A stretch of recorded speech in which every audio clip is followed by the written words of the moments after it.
Hello and welcome to the Columbus Local Podcast. I'm Len D'Amico, and today we're starting episode number 46.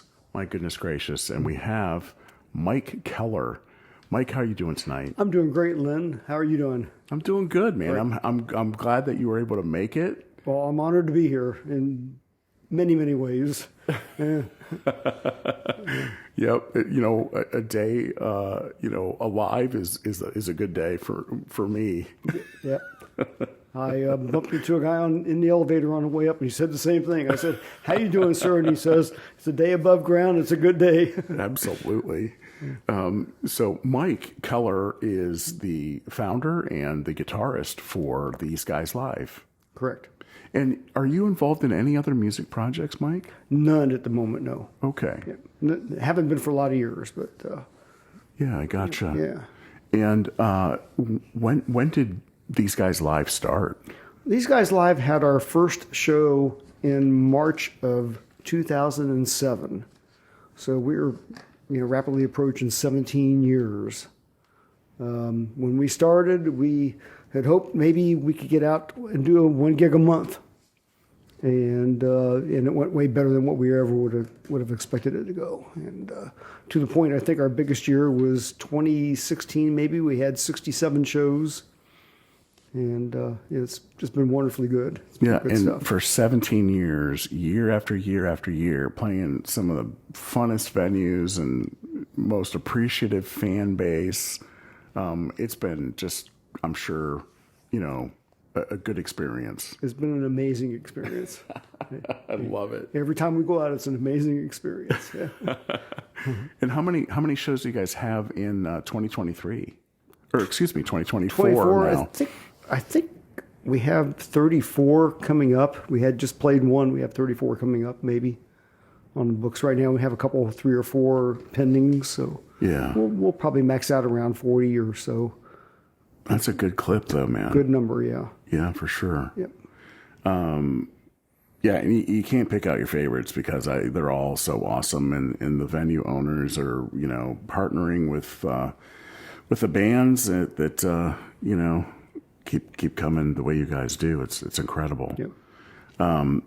It's always a fun show. I love to try to catch These Guys live. Yep. Thank you. It's a party of the fun rock, 70s, 80s, 90s, and beyond. Yep. That keep the party rolling. Oh yeah. And you guys do it. We try to so mix nice. it up. Yeah. Yeah. Thank you. How did the band start, Mike? The band started off by a few friends that I went to high school with. We'd get together on Friday night and just jam, have a good old time, get a Massey's pizza, and drink some beer and just play. And I kind of got invited over to a couple of their jams, and I thought, my gosh, these guys got a lot of talent. It just seems a shame to keep this thing sitting in a basement. We need to do something with it. And so we started putting together some songs, and felt the need after a while for a lead vocalist. And a mutual friend had suggested Michael Doctor and brought him along, and he's never left. So it's and I've never left, and so it's been 17 years of. So you and Michael Doctor are the founding members, so to speak, coming in, right? Coming in, yes. Very close. Very close, yeah. When that had been founded, and starting, to actually get out and gig. That's correct. You've had some really great stalwart, very strong players over the years that have, performed with you guys as part of the band. And I've always admired how appreciative you guys have been, as those changes have taken place. I think it's a good example of how to treat each other, as changes occur within bands. So I think you guys should be commended and acknowledged for how you handle that. And I've seen your posts on social media, when you welcome a new member, and it's always like, oh man, Yeah. It doesn't happen very often. No. But it does happen. Yep.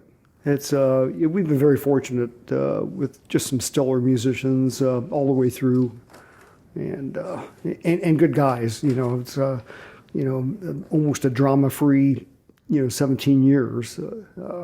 We don't always see eye to eye on everything, which is good. I mean, you don't want to, but in terms of a drama-free experience, it's a drama-free band. That's awesome to hear. Yeah. Yeah, and the camaraderie always shines at your shows. Yeah, well, thank you. So you have been with this project and rolling with this band. Who's administrating the business end in the band? Well, that you mentioned that, everybody has an equal part in this thing. The bookings, Michael Doctor books, I'm going to say probably 65% of the shows. I probably book 35% of them. And I handle the accounting end of the thing. I handle the social media part of all that. The keyboard player, he's the musical director. He handles arranging the vocal harmonies and that sort of stuff that goes on behind the scenes at rehearsal. And our bass player, he does the set list, and our drummer, the drummer does the website. Originally I did it, but he reworked it a few years ago and done a marvelous job with it. So he does that for a living. That's what his job is. Oh, cool. Yeah, I'll plug him. He runs a company called Code Monkey Design, and designs websites. So, yeah. Very sweet. Yeah, awesome. Yeah. So lots of gigs coming up this year. These guys live. You guys have quite the following. Yep. You're playing a lot all over. But as a guitarist, you do a lot of obviously these party rock songs. And is that a natural fit for you, or is that something you got to work at? I kind of got to work at it a little bit. Yeah, I kind of got to work at it a little bit. These guys live plays a lot of stuff that I would never have listened to otherwise. And, I hardly ever listened to Journey in my life, and that's one of those artists that we're known to cover. I just never listened to them. So it's been very good for me in a whole lot of ways. It's put me into a situation where I've had to learn and try to do a decent job with some stuff that I wouldn't have ever listened to otherwise. So. Sure. Yeah. And Neil Schon, I mean, he's one of our iconic guitar players with all those hits. Yes, he is. And you're following all that stuff. Yep. Yeah. And you do it well. Well, thank you. Yeah. But not only Neil Schon. I mean, you do everything, all the rock and party music that these guys live is performing. You're covering all that, and really pretty darn well. Yeah, we try to do what we can vocally with it, and try to make sure that the signature parts are always as good as we can do it. Yeah, for sure, and it's always appreciated. You just look at the crowds, and they're telling you that. Yeah, yeah, our crowds are awesome. Mike, where did you grow up? I grew up in Whitehall, Ohio. So you're born and bred here in Sure am. Central Ohio. Never left. East Side man. East Side guy all the way. Wow. Yeah. When did you start to kind of gravitate toward music? Well, pretty young. I'm a little unclear on some of it, but I kind of know when I was a kid, I had a neighbor that was a few years older than me, and he would work on his car and have rock and roll music blaring all the time. It's like, man, I like that a lot. And, as things morphed, the Beatles, hit the Ed Sullivan Show, and I thought, that's it. That's what I want to be when I grow up. And still going strong with that. So it's, and then I went through other phases of what I liked over the years and all that. But, that's where it kind of really started. The Beatles on Ed Sullivan Show. Well, were you drawn toward the vocals of the Beatles, or was it just the music itself. It's just the music. It's just the moving whole you. thing. Yeah. It's just the whole thing. Yeah, the Beatles. I mean, Yeah. How can you Yeah. They were cool. let that go? Yeah. Yeah. When did guitar come for you, though? Around that time, my father worked for Rockwell, and they had a company picnic every year. And one of the gentlemen he worked with kind of caught wind that I had an interest in guitar, and we were at a picnic, and he said, "Hey, come over to my house. I got a couple old ones. I'll give you one." So he gave me one. I kind of fooled around with that for a period of time, and then I went and rented one. My folks rented me one. I can remember it plain as day. It was a red Framus. They were a German-made guitar at Coil Music, and I took a handful of lessons. I'm a lefty. Even though I do most everything right, I'm a lefty. And the best thing that I got out of that lesson was my guitar teacher said, "Turn it over." And play right-handed? And play right-handed. And That's a smart move. Yeah, yeah. And I can't imagine playing left-handed. I can't either. I not at all, But I mean, he was right. He said, most materials written for right-handed players. Most guitars are right-handed guitars. Just do yourself a favor and just learn. And I did. And So how old were you then when that happened? I'm guessing maybe 12. Wow, good for you, 11 or man. 12 or something. It was, I was a young guy. That's awesome. Yeah. And then I grew up in Whitehall. Whitehall had a lot of really great musicians around that time, some really, really good players and good bands. And Well, not to date us, Mike, because we're in the same age bracket, but like what year were we talking when that was happening for you? well, I'm pushing 70. I'll be 70 on my next birthday. Oh, happy birthday, man. So thank you. I don't know. Is it the 70s? Oh, maybe no, and more in the 60s. Okay. Yeah, more in the 60s. So Whitehall was kind of booming with music, just popping everywhere. What kind of things were going on? The big band around town was called The Lapse of Time, and they were just flat out good. They were good at everything that they did. They went through a couple different phases. The latter phase, they had horns and did a lot of Chicago and Blood, Sweat, and Tears material. Their guitar player, who still plays around town, his name was Bob Oxendorf. I don't know if you ever heard of Bob. I've heard his name, absolutely. Yeah, great player. He's the one that really kind of got me really started on a path. I lived close by and was friends with him and his sister, and he gave me some of my first real guitar lessons. Learned teaching some real songs. And Have you always been involved in the covering songs then, or did you get involved in writing material? I can't write. Yeah, it's just not my talent. I can't sing. I can't write. I worked with a couple local singer-songwriter people that were very good, very, very good at it. A gentleman by the name of Bill Canonico I worked with for a lot of years. Oh, I know Bill. You know Bill? I love Bill. Oh, no kidding. Well, Bill Love and I, him. Yeah, Bill and I played together for, I'm going to guess, maybe 10 years. Oh my gosh, Yeah. I haven't talked to Bill in so long. I'm gonna have to. That's a name. I'm gonna have to check that. I'm writing this down. Oh, yeah. Well, I met him in the IT world. Right, okay, I'm not sure if he's still involved in that yet or not, but it's good to know because I knew he was a musician. Yeah, he is, yeah. And a very good songwriter. And, Oh, absolutely. And, he did all original music. He wrote it all, and he's a very good writer.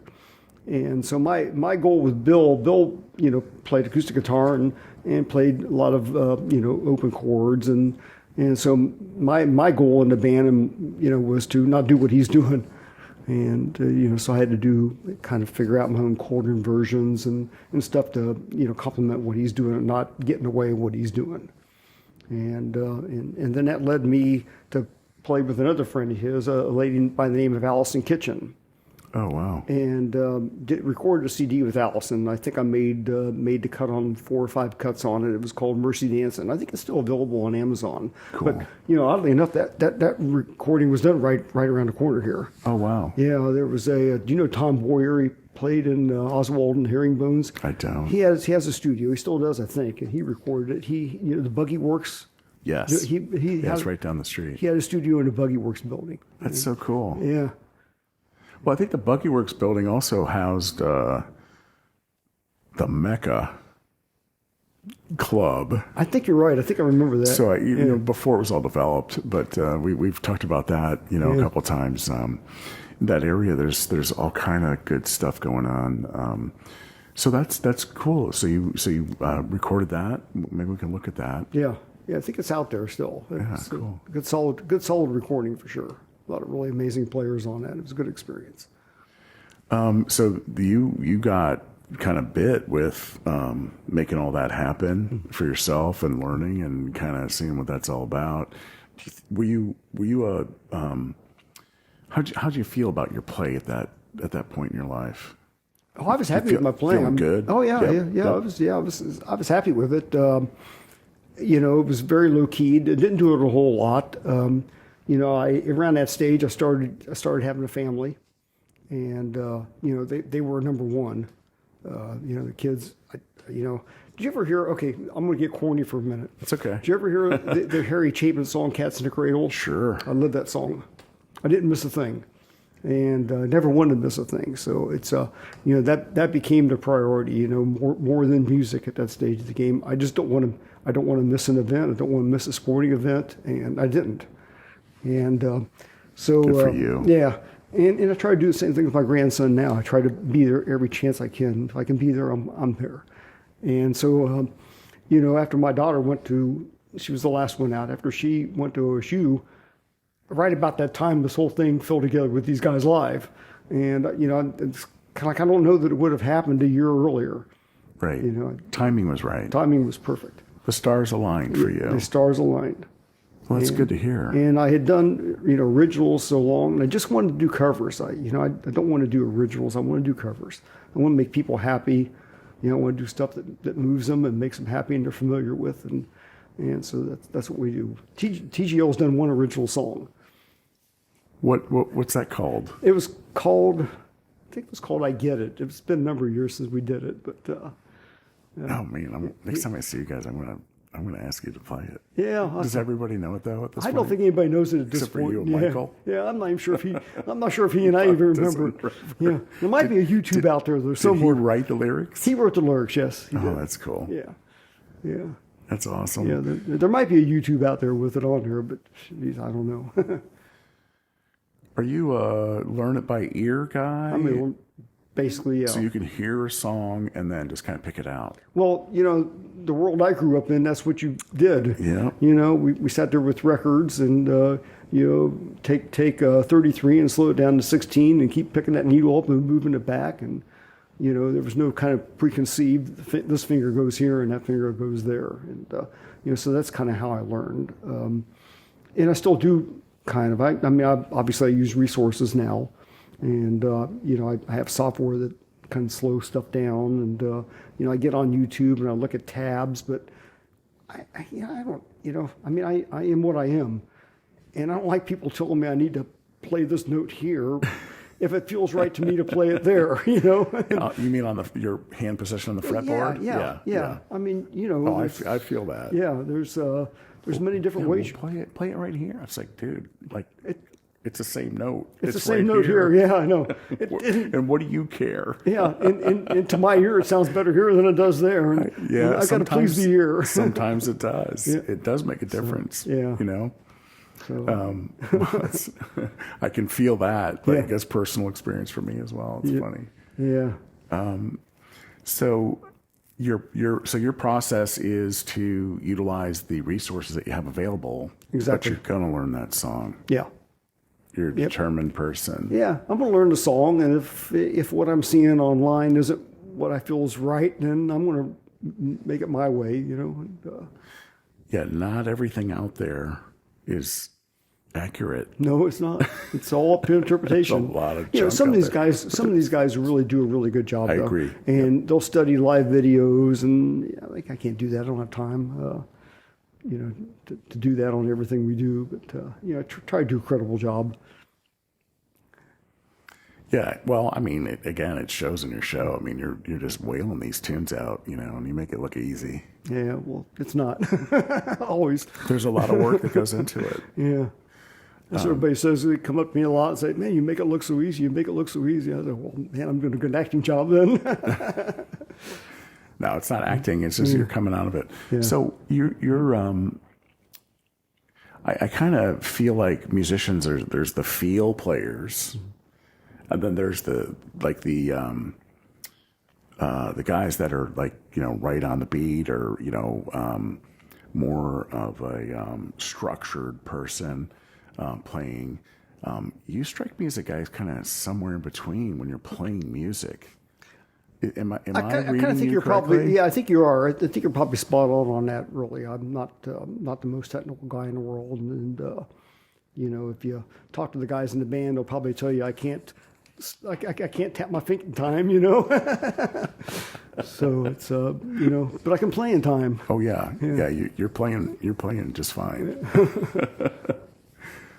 So I always find it interesting too, because different musicians have different styles and different.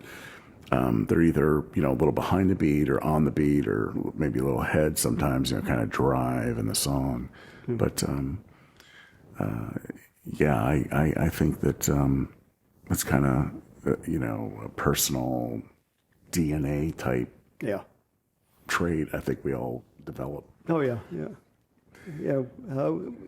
We all become part of what got us where we're at anyhow. And so. I'm also very grateful. In not so much now, but when I was first starting, seeing either Heidelberg or you posting that you have an amplifier for sale, because it's you guys in town, you're always kind of upgrading or you're tired of something and you're going to move on to something else, and you got this thing laying in the corner and you just want to get rid of it. Like, I personally purchased some really good amps from you. Yes, you have. Some Mesa Boogies. Yes, two of them. Two. Yeah, I still have one. You still got the mini rectifier. I have the smaller one. Yeah.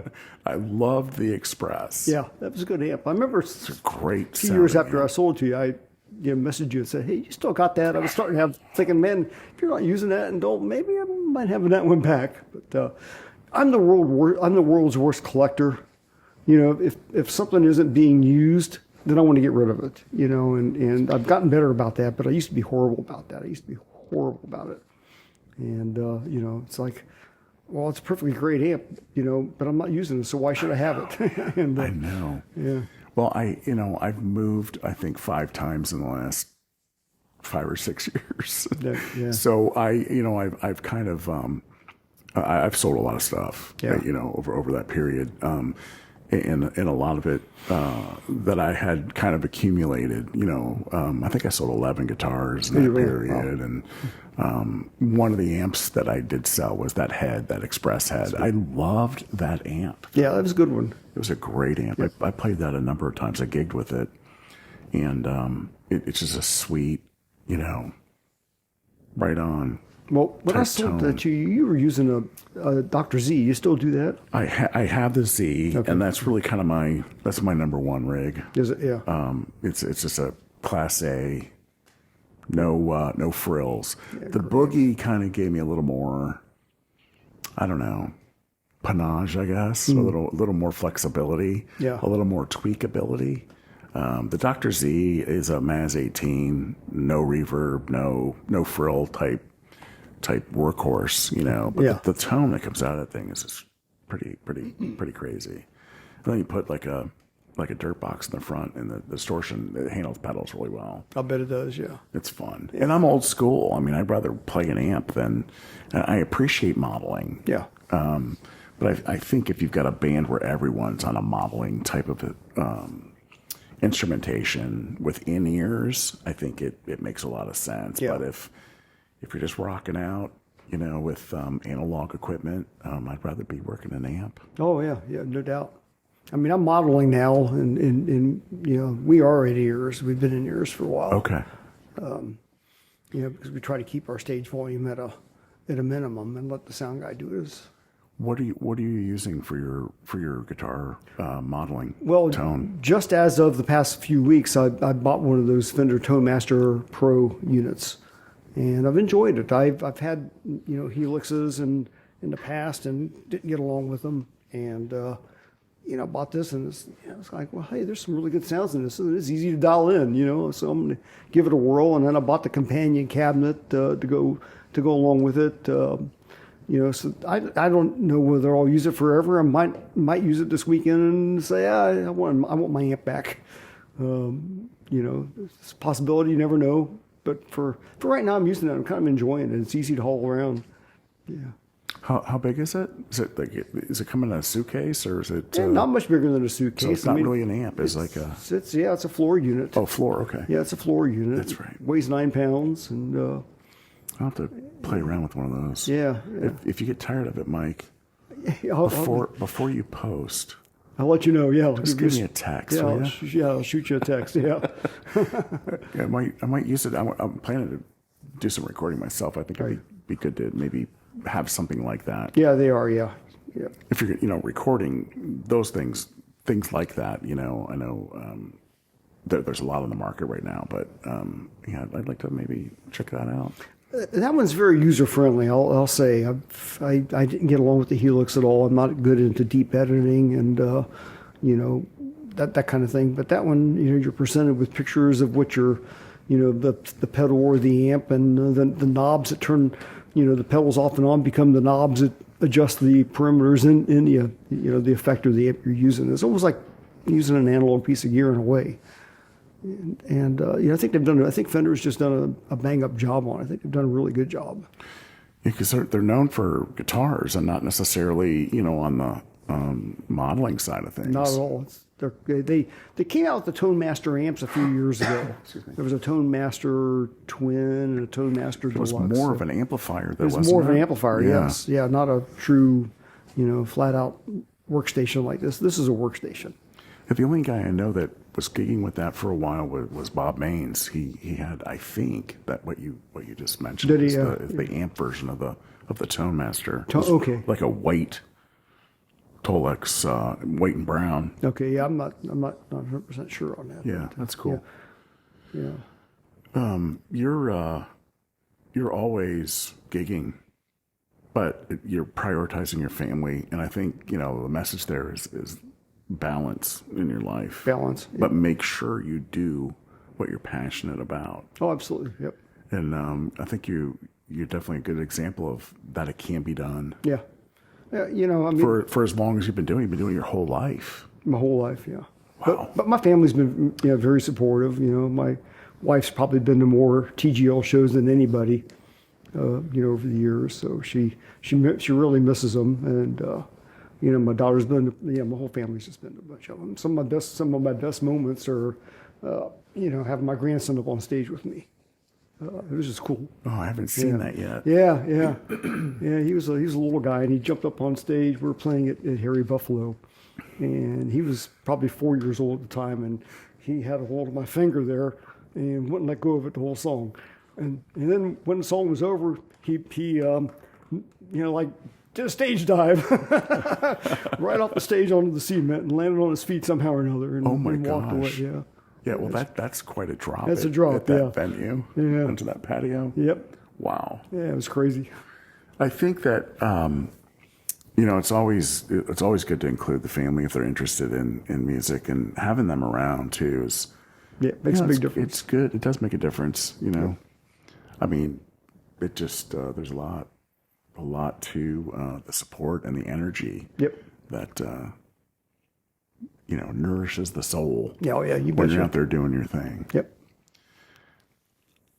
You want to maybe share a couple funny stories that have happened with these guys live without throwing anybody under the bus? Oh yeah, we don't do that. Because you guys, 30 to 70 shows every year for 17 years. There's got to be some road rash in there somewhere. Oh yeah, you bet. And if you're willing to do it, yeah, well, I think we'd like to hear some of that, Mike. Probably one of the funnier ones was we were playing the Bands of Love. I know Mike Preisler was on here the other day talking about the Bands of Love. He organized all that. And at the end of the Bands for Love shows, he would always have everybody that participated up on stage to sing A Little Help from My Friends. And our bassist at the time he had held it as long as he could. And he quietly walked off the stage with a wireless rig and went to the men's room and took care of business and came back up on stage and did not miss a note. Nobody knew he was gone, didn't miss a note, and it was amazing. That's so funny. Yeah, it's hilarious. But Sean Pruden from Hot Lucy and Soul Satyr Horns, he's known for doing that. Is it? Yeah. I think pretty often. Yeah. That's a feat. I think it's a skill. Yeah, Maybe it's a bass skill. players innately have. I don't know. Yeah. And another funny story, we were doing a bike night. It wasn't Quaker State, but it was another one that happened around that area. And it had rained like crazy all day. I mean, crazy hard rain all day.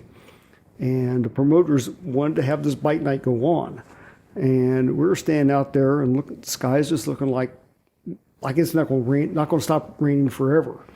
And, we're out there talking to Michael Doctor and I, and maybe one of the other guys in the band. And Doc pulls out his phone and says, "Yeah, I think this is all done. I think we're good to go now."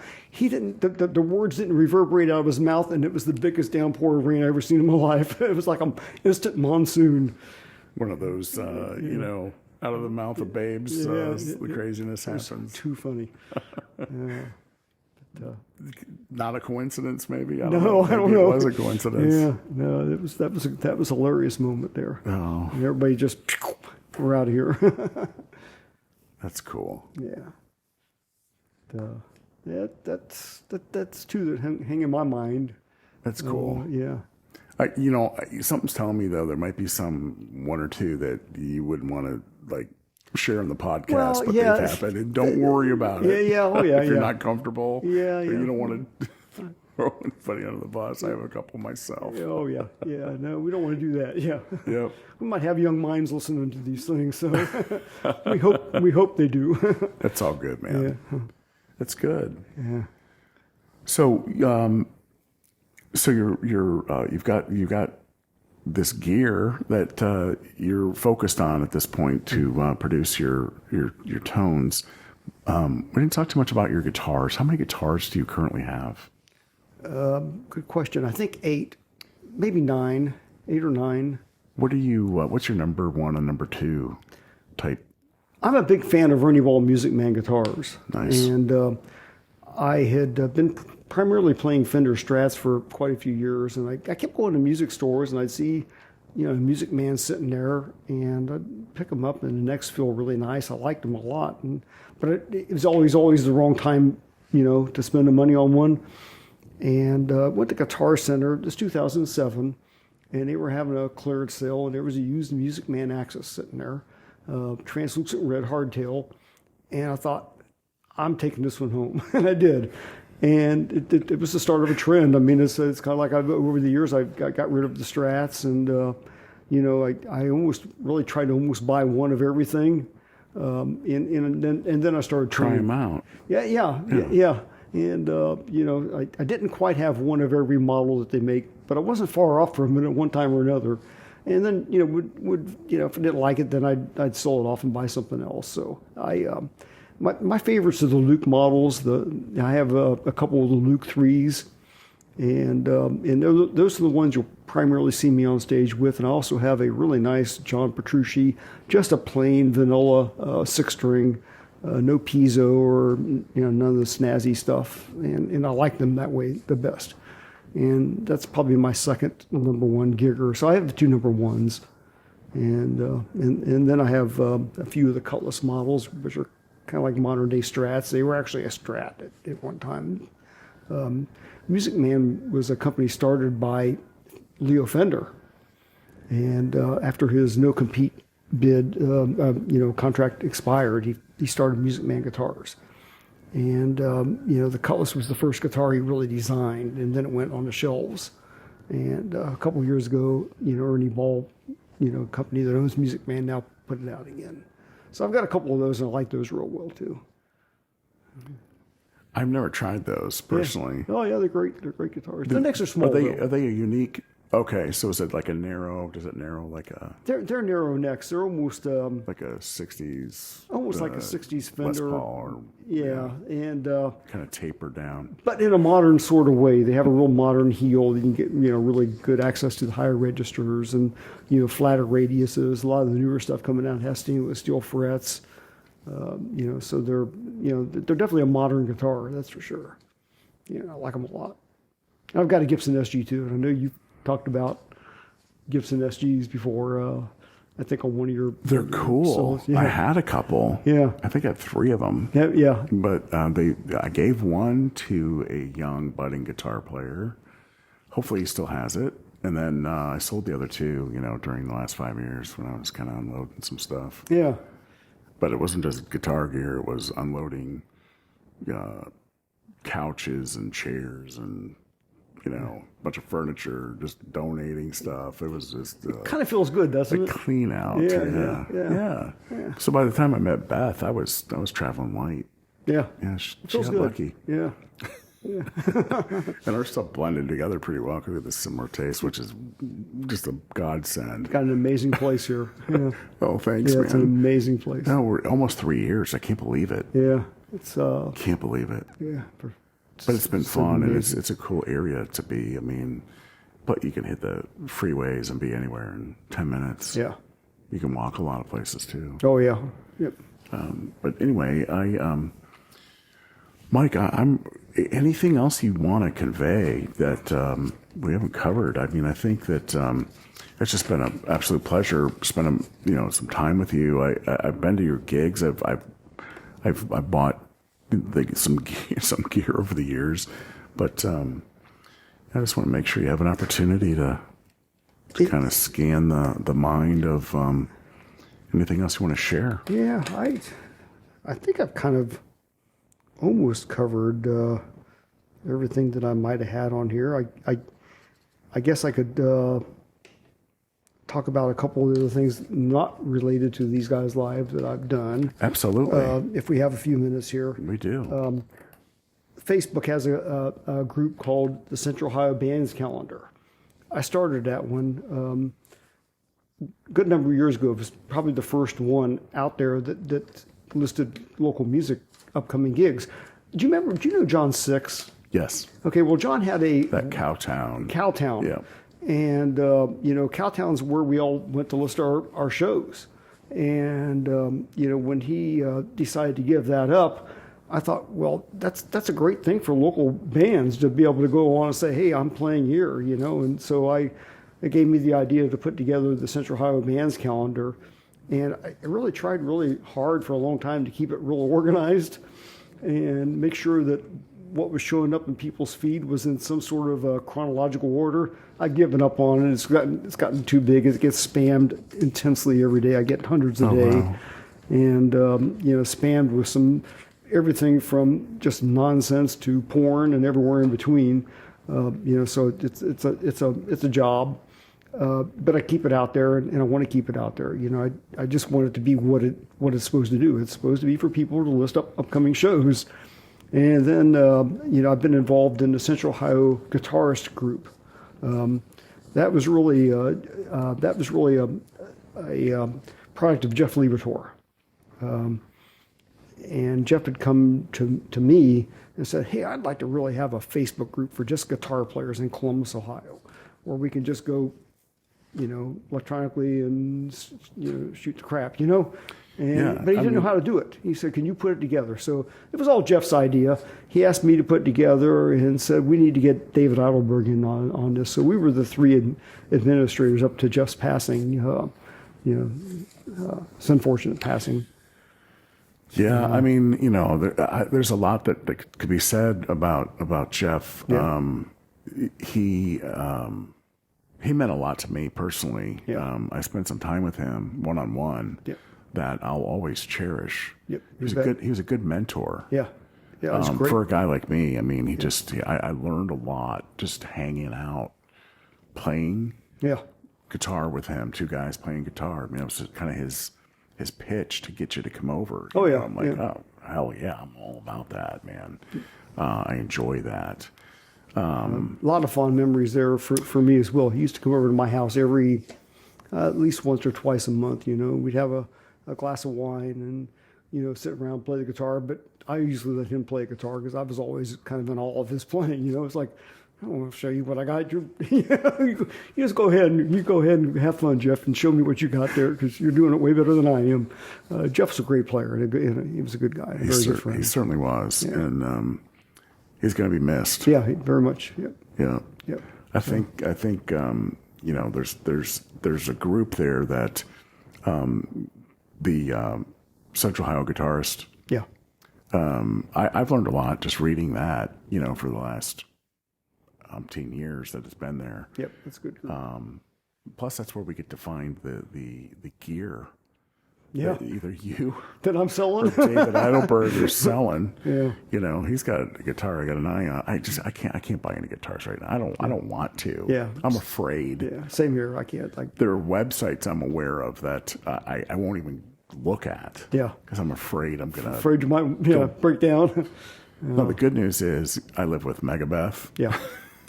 Beth of Megabeth, and she loves guitars too, and she's a great player, and beyond, right? But between the two of us, we have a storage unit of gear and guitars. Yeah. It just doesn't fill it, but it's temperature controlled. It's nice. It's not going to damage these guys, but nonetheless, yeah, it's good stuff. Yep, it is. It is good stuff. So, yep, I'm all good, man. Yep. I think that we chatted last summer, and we ended up with this date. Yes. Here we are. Number 46. Unbelievable. It is unbelievable. Yeah, it is, yeah. And it's booked through like June of this year already. It's amazing. And it's been a pleasure to have you here, Mike Keller. The honor is all mine, and really, I mean, I've been listening to many of your episodes, and I'm always amazed and all of the talent that that you've interviewed and had in on this. Oh, the music community in Central Ohio is just that. Yeah. I mean, and that's kind of what the representation is. It's like the diversity of not only the genres, but of the people, right. And their backgrounds. Yep. And what's getting them up there, and going out. Some of these bands are working so hard. Yeah, you bet. So hard. Yep. And still honing their craft, and just really getting to wherever their next step may be. Yep. And that's the beauty of music. Yeah, it is. Yep. Yep, sure is. And you, sir, have been a huge part of that in this city. Well, thank you. I'm very honored to be part of that. Everybody loves you. Yeah. They love these guys live. Yeah. A great example of what can be done. Yep. Well, thank you. We're grateful every day. Every time we get up on stage, we're grateful to be there, and grateful for the audiences we've been given, and it's all good. It is all good. Yeah. And so for episode number 46, Mike Keller, thank you so much. Thank you, Len. Very, very grateful. All right. Y'all have a great evening, and thanks for listening. Bye-bye.